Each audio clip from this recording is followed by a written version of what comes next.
نداری فیلم بگیری، برو از رو دستگاه فیلم بگیر استوری کن. آره آقا اونجا. من سوالم اینه ورودی اینجا برای هر نفر چقدر مبلغش؟ ورودی اینجا برای هر نفر برو اونجا اولی. خب ورودی اینجا فرمودی چقدره؟ ورودی اینجا ایرانی نفری 20 تومنه، خارجی نفری 150 تومنه. تابلو داری؟ تابلو داری اینجا؟ مبلغ رو جای بذار. این چشم عکس بگیر فیلم بگیر ببر همه جا استوری. الان این دوستانی که همه داخلن مبلغی دادن؟ بله همه اینو داره. عکس بگیر از همه این دوستان. آقا این بلیت ما، عکس بگیر فیلم بگیر برو بازرسی. جناب اینجا اینو بردار برو بازرسی. جناب الان شما باید پولو بگیرید. من سوالم اینه خب این پول اون دستگاه کجا میره؟ اون دستگاه کجا؟ خزانه کدوم دولت؟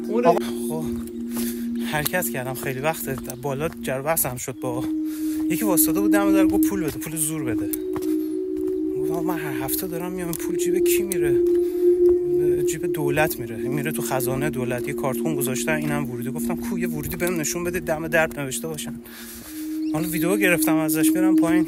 من اون لحظه عکس گرفتم ندیدم مبلغ چقدر نوشته. اون نوشته مبلغ رایگان. خاکا میستر. همونجا یه چیزی میگفتم. رسیدم نزدیک این در نگهبانی به اینا یکم گزارش بدم. الان مامان بابام تو بیمارستان درگیر کار با بزرگن. منم خودم چرا گفتی برو؟